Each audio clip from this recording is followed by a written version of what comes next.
Hello and welcome to another video from the Introduction to Machine Learning lecture series.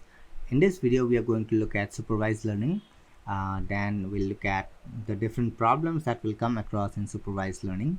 Then we'll look at some terms and terminologies that we'll be using. And finally, we'll go through the supervised learning algorithms. Okay, so let's start the video. Machine learning algorithms that learn from input-output pairs are called supervised learning algorithms. For example, predicting house prices. We have gone through this in the previous video, but whenever we have some label data of our inputs, then there's a supervision going on, right? Because we already know what the data outputs should look like. So the model, after the model is trained, it is able to look at the past data and come up to conclusions when the model look at unseen data and is able to predict the outcomes. Okay, that is the case of supervised learning. There are two kinds of supervised learning problems that will come across. They are classification and regression. So in classification, the goal is to predict a class label, which is a choice from a predefined list of possibilities. In the previous video, we used the example of classifying irises into one of three possible species. Classification is sometimes separated into binary classification, which is the special case of distinguishing between exactly two classes, and multi-class classification, which is classification between more than two classes. You can think of binary classification as trying to answer a yes-no question. Classifying emails as either spam or not is an example of binary classification problem. The iris example, on the other hand, is an example of multi-class classification problem. Another example is predicting what language a website is in from the text on the website. The classes here would be a predefined list of possible languages. For regression tasks, the goal is to predict a continuous number or a floating point number in programming terms. Predicting a person's annual income from their education, their age, and where they live is an example of a regression task. When predicting income, the predicted value is an amount and can be any number in any given range. Another example of a regression task is predicting the yield of a corn farm given the attributes such as previous yields, weather, and number of employees working on the farm.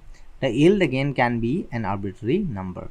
Okay, so this is the difference between classification and regression problems, wherein in classification you have a bunch of options to choose from, or the outputs are either we already know the options. Okay, but in case of regression, the answer is a continuous value, like salary of a person, for example. It can be 40,000, 20,000, or 40,001 in fact. Okay, so like that.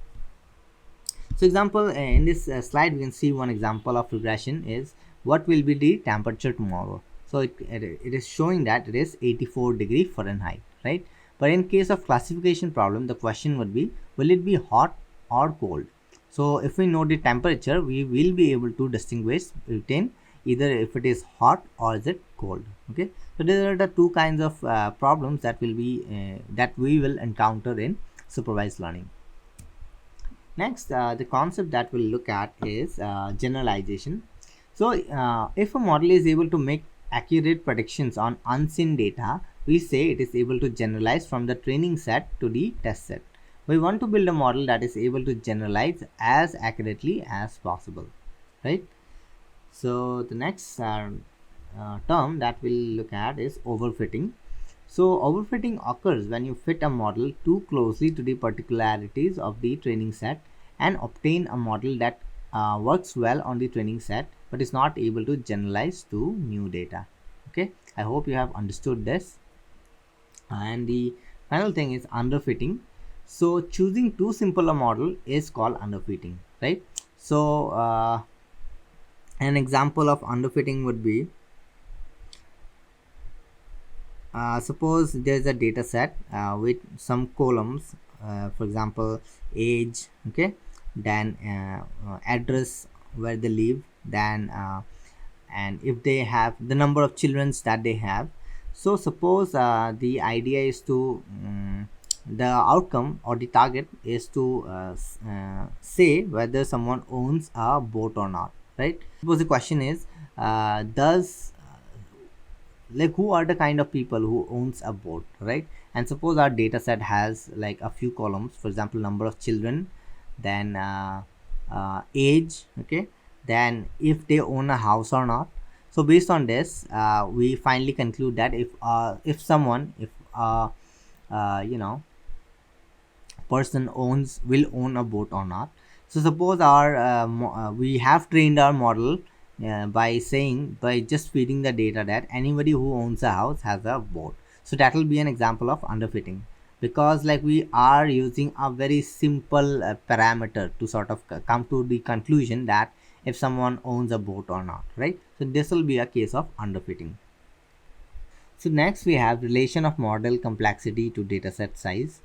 Model complexity is intimately tied to the variation of inputs contained in your training dataset. The larger variety of data points your dataset contains, the more complex a model you can use without overfitting, right? So finally, we have the list of algorithms, supervised learning algorithms, that we'll go through in our this course or this video series. So we have nearest neighbors.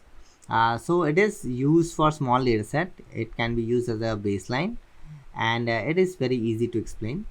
The next thing that we have is linear model. It is good for very large data sets and or large data size, and it is good for very high dimensional data. So what do we understand by high dimensional data? Suppose you have a table where the number of observations are less, like much lesser than the number of feature columns.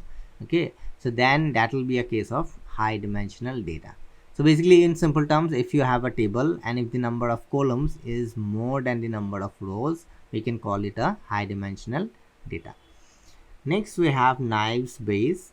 So it is used only for classification. It is faster than linear models, good for large data sets and high dimensional data, but is lesser accurate than compared to linear models, right? So the next thing that we have is decision trees. It is very fast, can be visualized, and easily explained, right? So the next thing that we have is random forests. So this performs better than a single decision tree, obviously, and it is very robust and powerful, not good for high dimensional data. Gradient boosted decision trees, slightly more accurate than random forests, slower to train but faster to predict than random forests and smaller in memory. Then we have support vector machines, powerful for medium-sized datasets, requires scaling of data. So scaling of data is usually used when there are like when there's a huge difference between some of the values in the dataset, right? So the idea is to reduce the gap between data values. Okay, so that's why we scale it. And then we have neural networks. This can be used to make complex models, particularly for large data sets, sensitive to scaling of data, and it is like large models need a long time to train. Okay, so these are the supervised learning algorithms that we'll discuss in our series. So I think this is it, and we'll continue in the next video we'll start in the next video with nearest neighbors. Okay, so thank you for watching this video. Do like this video and share it with your friends, and if you find it helpful, you can like subscribe to my channel and hit the bell icon for updates. Okay, for any new uploads that I do, you'll be notified. Okay, so thank you so much, and I hope to see you guys very soon.